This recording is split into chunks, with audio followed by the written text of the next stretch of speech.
సైఫ్ అలీ ఖాన్ కేసులో కొత్త CCTV footages ముందుకొచ్చాయి. నేను ఈ కేసు యొక్క ఎఫ్ఐఆర్ చదివాను. ఎఫ్ఐఆర్లో ఎన్నో క్లియర్ డీటెయిల్స్ ఉన్నాయి. డైరెక్ట్గా పాయింట్కి వెళ్తే ఈ రోజు ఉదయం ముంబై పోలీస్ అరెస్ట్ చేసిన ఈ వ్యక్తి సైఫ్ అలీ ఖాన్ ఇంటిపైన దాడి చేయలేదు. మన మెయిన్ టీవీ మీడియా ఛానల్స్ తప్పుడు ఇన్ఫర్మేషన్ ఇచ్చి వీడియోస్ అన్నింటినీ స్పాన్ చేస్తున్నారు. ముంబై పోలీస్ ప్రకారం ఈ రోజు ఉదయం వారీస్ అలీ అనబడే ఒక ఫర్నిచర్ వర్క్ చేసే కార్పెంటర్ను పోలీసులు అరెస్ట్ చేసి విచారించారు. యాక్చువల్లీ కొద్ది రోజుల ముందు ఈ వారీస్ అలీ అనే వ్యక్తి సైఫ్ ఇంట్లో ఫర్నిచర్ వర్క్ చేశాడంట. ఇతన్ని అటాక్ చేసి ఉండొచ్చు అనే అనుమానంతో అరెస్ట్ చేసి విచారించి ఇతను కాదు అని నిర్ధారణ చేసుకుని వదిలేశారు. ఇప్పటి వరకు సైఫ్ పైన అటాక్ చేసిన వ్యక్తిని అరెస్ట్ చేయలేదు. నెక్స్ట్ అందరికీ వచ్చే క్వశ్చన్, ఈ వ్యక్తి సైఫ్ అలీ ఖాన్ ఇంట్లో ఎలా దూరాడు అని. దీనికి సమాధానం ఏసీ డక్స్ ద్వారా దూరాడు. హాలీవుడ్ మూవీస్లో చూపించినట్లు చాలా అడ్వాన్స్డ్గా దూరాడు. 2 రోజుల ముందు ఈ వ్యక్తి షారూక్ ఖాన్ యొక్క మన్నత్ ఇంటిపైన రెక్కీ చేశాడంట. షారూక్ ఇంట్లో సెక్యూరిటీ లేయర్స్ ఎక్కువగా ఉన్నాయి, దొంగతనం చేయలేమో అని గ్రహించి సైఫ్ ఇంటిపైన ప్లాన్ను మార్చారు. వీళ్ళ actual target Shahrukh Khan, but Saif దొరికాడు. ఈ వీడియోలో ఎన్నో విషయాలు చెప్తా. జనవరి 16 రాత్రి 1:37 దొంగోడు అపార్ట్మెంట్ లోపలికి వెళ్ళిన సీసీటీవీ ఫుటేజెస్ ఇది. ఈ ఫుటేజెస్లో దొంగోడు చెప్పులు వేసుకోలేదు. ఈ పాయింట్ను నోట్ చేసుకోండి. ఎందుకు వేసుకోలేదు అంటే సౌండ్ రాకుండా ఉండాలి అని. మేబీ ఈ బ్యాగ్లో దొంగోడు తన చెప్పులను లేదా షూస్ను పెట్టుకొని ఉండవచ్చు. ఆ తర్వాత అపార్ట్మెంట్ లోపలికి ఎలా వెళ్ళాడు అనేది తెలియాలి అంటే సైఫ్ అలీ ఖాన్ అపార్ట్మెంట్ గురించి తెలుసుకోవాలి. సైఫ్ అలీ ఖాన్ సద్గురు శరణ్ అపార్ట్మెంట్లో ఉంటాడు. ఈ అపార్ట్మెంట్లో 12 ఫ్లోర్స్ ఉంటే 0 నుండి 10th ఫ్లోర్ వరకు వేరు రెసిడెన్స్ ఉంటారు. 11th, 12th అండ్ టెర్రస్ ఈ 3 ఫ్లోర్స్ మొత్తంలో సైఫ్ అలీ ఖాన్ ఫ్యామిలీ ఉంటుంది అన్నమాట. ఇతని ఇల్లే దాదాపు 10,000 స్క్వేర్ ఫీట్లో ఉంటుంది అంటున్నారు. ఇతని ఫ్లాట్ను పెంట్ హౌస్ అని కూడా పిలుస్తారు. దొంగోడు గేట్ నుండి ఎంటర్ అవ్వలేదు. ఈ అపార్ట్మెంట్ కాంపౌండ్ వాల్ దూకి లోపలికి వచ్చి ఉంటాడు. అపార్ట్మెంట్ యొక్క ఫైర్ స్టేర్ కేస్ నుండి పైకి ఎక్కి ఉంటాడు. ఈ అపార్ట్మెంట్ వాల్ చాలా తక్కువ హైట్లో ఉంది కాబట్టి వాల్ను ఈజీగా దూకొచ్చు.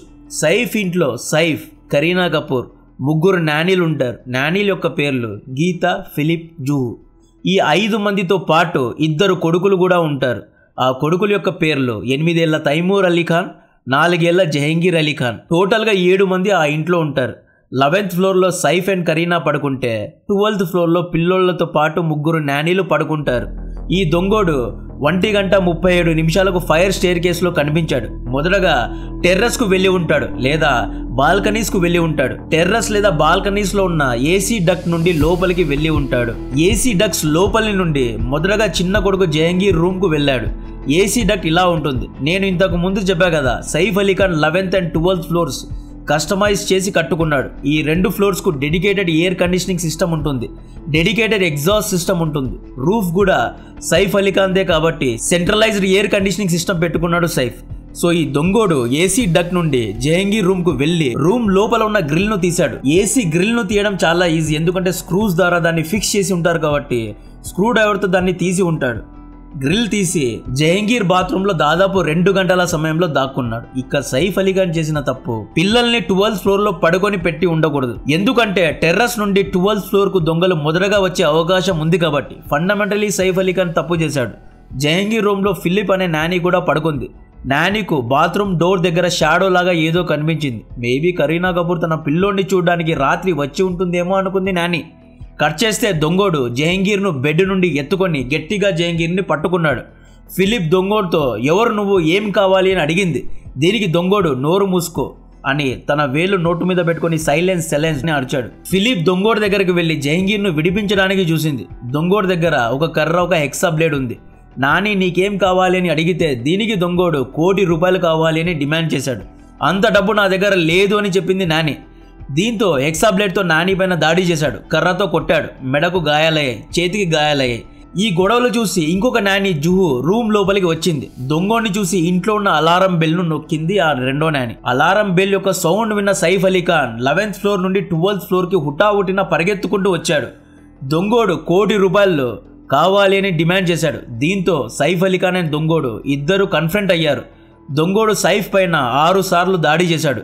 సైఫ్ ఎలాగోలా జహంగీర్ను కాపాడి దొంగోడిని జహంగీర్ రూమ్లో దొబ్బి ఆ రూమ్ని లాక్ చేశాడు. సో దొంగోడు జహంగీర్ రూమ్లో ఉన్న సేమ్ అదే ఏసీ డక్ట్ అండ్ గ్రిల్ ద్వారా బయటకు వచ్చాడు. టెర్రస్లో తన బ్యాగ్లో పెట్టుకున్న షూస్ను వేసుకున్నాడు. షూస్ వేసుకున్న తర్వాత పరిగెత్తుకుంటూ వచ్చిన దారిలోనే సేమ్ ఫైర్ స్టేర్ కేస్ గుండా దాదాపు 2 గంటల 33 నిమిషాలకు ఎస్కేప్ అయ్యాడు. వెళ్ళేటప్పుడు దొంగోడు షూస్ వేసుకున్నాడు, ఎందుకంటే పరిగెత్తుకుంటూ ఫాస్ట్గా వెళ్ళాలి కాబట్టి. దొంగోడు అపార్ట్మెంట్ లోపలికి వెళ్ళేటప్పుడు షూస్ వేసుకోలేదు, ఎందుకంటే సౌండ్ రాకూడదు కాబట్టి. ఇక్కడ దొంగోడు తన సమయస్ఫూర్తిని వాడాడు, బట్ దొంగోడు చేసిన తప్పు తన ఫేస్ ను ఎక్స్పోజ్ చేశాడు. దొంగోడి యొక్క ఎక్సా బ్లేడ్ యొక్క 2 ఇంచ్ బ్లేడ్ సైఫ్ అలీ ఖాన్ వెన్నులో ఇరుక్కుంది. మన మీడియా చెప్పినట్లు సైఫ్ యొక్క మొదటి భార్య కొడుకు ఇబ్రాహీం అలీ ఖాన్ సైఫ్ అలీ ఖాన్ ను హాస్పిటల్ కు తీసుకు వెళ్ళలేదు. సైఫ్ యొక్క పెద్ద కొడుకు 8 ఏళ్ల తైమూర్ అలీ ఖాన్తో పాటు సైఫ్ అలీ ఖాన్ స్వయాన ఆటో ఎక్కి లీలావతి హాస్పిటల్కు చేరుకున్నాడు. ఆ రాత్రి డ్రైవర్స్ లేనందున ఆటోలో వెళ్ళాడు సైఫ్ అలీ ఖాన్. లేట్ చేసి ఉంటే రక్తం గారి స్పృహ కోల్పోయి ఉండేవాడు కాబట్టి సైఫ్ అలీ ఖాన్ మంచి పనే చేశాడు. డాక్టర్స్ మొదటగా సైఫ్ అలీ ఖాన్కు ఎంఆర్ఐ స్కానింగ్ చేశారు. స్కానింగ్లో కత్తి లోపల ఉన్నట్లు ఐడెంటిఫై చేసి న్యూరాలజీ డాక్టర్ను పిలిపించి సర్జరీ చేశారు. సర్జరీ చేసి ఆ కత్తిని బయటకు తీశారు. ఇంకొక 2 mm కత్తి లోపలికి దిగి ఉంటే స్పైన్ దెబ్బతిని ఉండేది. ఆల్రెడీ స్పైన్ నుండి ఫ్లూయిడ్ కారుతోంది. ఇలా జరిగి ఉంటే సైఫ్ నడిచి ఉండేవాడే కాదు, ఇది ప్రాణాంతకంగా మారి ఉండవచ్చు. దొంగోడు బక్కగా ఉన్నాడు అని చెబుతున్నారు, కేవలం 5.5 feet హైట్ ఉన్నాడు అంటున్నాడు. సో చాలా తెలివిగా దొంగోడు డక్ట్ ద్వారా లోపలికి దూరాడు. సో ఈ ఇష్యూ నుండి తెలుసుకునే విషయం, మనమందరం అవేర్ అవ్వాల్సిన విషయం ఏంటి అంటే, ఎప్పుడు మీ పెంట్ హౌసెస్లో డక్టింగ్ వర్క్స్ చేయొద్దు. విఆర్ఎఫ్ సిస్టమ్ లేదా ఐవీఆర్ఎఫ్ సిస్టమ్ను పెట్టుకోండి. విఆర్ఎఫ్ సిస్టమ్ ద్వారా ఎనర్జీ కూడా సేవ్ అవుతుంది. డక్టింగ్ చూస్ చేసుకునే అవసరం లేదు. యాజ్ అన్ ఇంజనీర్గా చెప్తున్నా, ప్రైవేట్ హౌసెస్లో పెద్ద పెద్ద డక్స్ పెట్టొద్దు, ఎందుకంటే దొంగోళ్ళు ఈజీగా డక్స్ ద్వారా లోపలికి దూరే అవకాశం ఉంది. కమర్షియల్ బిల్డింగ్స్లో పెద్ద పెద్ద డక్టింగ్స్ చేయొచ్చు, కానీ రెసిడెన్షియల్ బిల్డింగ్స్లో ఎప్పటికీ చేయొద్దు. సైఫ్ చేసిన తప్పు, తాను 11th ఫ్లోర్లో పడుకొని పిల్లల్ని 12th ఫ్లోర్లో పడుకోబెట్టడం. ఈ రోజు వారీస్ అలీ ఖాన్ అనే వ్యక్తిని ముంబై పోలీసులు అరెస్ట్ చేసి విచారించారు. అంతట్లోనే మీడియా దొంగోని అరెస్ట్ చేశారు అని వైరల్ చేశారు. బట్ ఇతను అక్యూజ్డ్ కాదు, కేవలం విచారించారు, వదిలేశారు అంతే. ఆ తర్వాత ఆ దొంగోడు సైఫ్ ఇంటి నుండి ఎస్కేప్ అయ్యి మొదటగా బాంద్రా రైల్వే స్టేషన్కు చేరుకున్నాడు. అక్కడి ఫస్ట్ ట్రైన్ ఎక్కి నాలా సుపారాకు చేరుకున్నాడు అంటున్నారు. అక్కడ నుండి దొంగోడు ఎక్కడికి వెళ్ళాడు అనే ఇన్ఫర్మేషన్ పోలీసుల దగ్గర లేదు. దాదాపు 30 టీమ్స్ ఇతని కోసం వెతుకుతున్నారు. ఎన్కౌంటర్ స్పెషలిస్ట్ దయానాయక్ను రంగంలో దించినా కూడా 48 hours అయినా కూడా ఇంతవరకు దొంగోడిని పట్టుకోలేకపోయారు. అంటే దొంగోడు ఎక్కడికి వెళ్ళాడు, ఎలా ఎస్కేప్ అయ్యాడు అనేది అర్థం కావడం లేదు. పోలీసులందరూ కన్ఫ్యూజన్లో ఉన్నారు. సో లారెన్స్ బిష్నాయ్ మనుషులు ఈ తప్పు చేయలేదు అనేది పోలీసులు క్లారిఫై చేశారు. అండ్ ఈ ఇష్యూకు అండర్ వరల్డ్కు ఎటువంటి సంబంధం లేదు అనేది కూడా క్లారిఫై చేశారు. సో చాలామంది లారెన్స్ బిష్నాయ్ చేశారు అంటున్నారు. లారెన్స్ బిష్నాయ్ మనుషులు దొంగతనాలు చేయరు, వీళ్ళు డైరెక్ట్గా అటాక్సే చేస్తారు. వీళ్ళు చాలా స్పెసిఫిక్ వ్యక్తులను టార్గెట్ చేస్తారు. సో సైఫ్ అలీ ఖాన్ ఫ్యామిలీ పైన ఎటువంటి ద్వేషం లారెన్స్ బిష్నాయ్కు లేదు అనేది తెలుస్తోంది. లారెన్స్ బిష్నాయ్ టార్గెట్స్ అన్ని హై లెవెల్లో ఉంటాయండి. అయితే ఇదే వ్యక్తి 2 రోజుల క్రితం షారుఖ్ ఖాన్ ఇంటి పైన రెక్కీ చేశాడంట. షారుఖ్ ఖాన్ ఇంట్లో సెక్యూరిటీ హైగా ఉంటుంది, Y+ సెక్యూరిటీ ఉంటుంది కాబట్టి షారుఖ్ ఇంట్లో దాడి చేయలేము అని గ్రహించి సైఫ్ అలీ ఖాన్ ఇంటి పైన దాడి చేశారు. షారుఖ్ ఖాన్ ఇంటి యొక్క సీసీటీవీ ఫుటేజెస్లో పోలీసులు ఇతని యొక్క ఫేస్ను కనుక్కోలేదు, బట్ ఆ బాడీ, ఆ షేప్, ఆ నడవడిక ఇవన్నీ సేమ్గా ఉన్నాయి కాబట్టి ఇదే వ్యక్తి షారుఖ్ ఇంట్లో రెక్కీ చేశాడు అని నిర్ధారణకు వచ్చారు పోలీసులు. ఇక్కడ అందరికీ వచ్చే అనుమానం, సైఫ్కు దెబ్బలు తగిలిన తర్వాత ఎందుకని అపార్ట్మెంట్ యొక్క సెక్యూరిటీ సహాయం తీసుకోలేదు, రెసిడెన్స్ యొక్క సహాయం ఎందుకు తీసుకోలేదు, ఒక్కడే ఎందుకు 8 ఏళ్ల పిల్లాన్ని ఎత్తుకొని ఆటోలో హాస్పిటల్కు వెళ్ళాడు. 8th ఫ్లోర్లోనే సైఫ్ అలీ ఖాన్ మొదటి భార్య కొడుకు ఇబ్రాహీం అలీ ఖాన్ అండ్ కూతురులు కూడా ఉన్నారు కదా, ఎందుకు తీసుకోలేదని చాలామంది అనుమానపడుతున్నారు. సైఫ్ అలీ ఖాన్ ఉన్న అపార్ట్మెంట్లో సెక్యూరిటీ చాలా వీక్గా ఉంది అని ముంబై పోలీసులు అంటున్నారు. అపార్ట్మెంట్ లోపలికి ఎవరు వస్తున్నారు, ఎవరు పోతున్నారు అనే లాగ్ బుక్ను కూడా సెక్యూరిటీ మెయింటైన్ చేయలేదు అంటున్నారు. అంత పెద్ద యాక్టర్ ఉన్న అపార్ట్మెంట్లో నో బ్రోకర్ యాప్ లేదు, లాగ్ బుక్ లేదు. ఇలా అయితే చాలా కష్టం. బేసిక్ సెక్యూరిటీ పెట్టుకోకుండా ముంబై పోలీసులను బ్లేమ్ చేయడం కరెక్ట్ కాదు.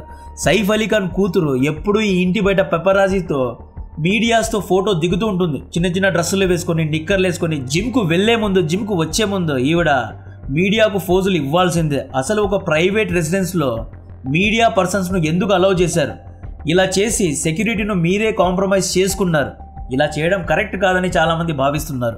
రీసెంట్గా సౌత్ ఇండియన్ మూవీస్ నేషనల్ లెవెల్లో ఫ్లేర్ అప్ అవుతున్న సమయంలో బాలీవుడ్ యాక్టర్స్ తమ సెక్యూరిటీను కాంప్రమైజ్ చేసి మరీ అటెన్షన్ కోరుకుంటున్నారు. నాకు ఎప్పుడో గుర్తులేదు, బట్ ఒక ఇంటర్వ్యూలో ఒక బాలీవుడ్ మీడియా పర్సన్ ఏమన్నాడు అంటే, తమ మీడియా ఛానల్స్కు ఏ సెలబ్రిటీ ఏ కార్ ఎక్కుతాడు, బాలీవుడ్ మీడియాకు తమ కార్ నంబర్స్ను కూడా ఎక్స్పోజ్ చేశారు అంటే ఇది కరెక్ట్ కాదు అని చాలామంది భావిస్తున్నారు. ఇప్పటి వరకు ముంబై పోలీసుల దగ్గర ఆ దొంగోడి కత్తి తప్ప ఏ ఒక్క వస్తువు దొరకలేదు. ఇంకా పోలీసులు ఇన్వెస్టిగేషన్ చేస్తున్నారు. దీని గురించిన మరిన్ని వివరాలు ఇస్తూనే ఉంటా. కంటెంట్ నచ్చితే వీడియోను లైక్ చేయండి, ఛానల్ను సబ్స్క్రైబ్ చేసి అందరికీ షేర్ చేయండి. జై హింద్.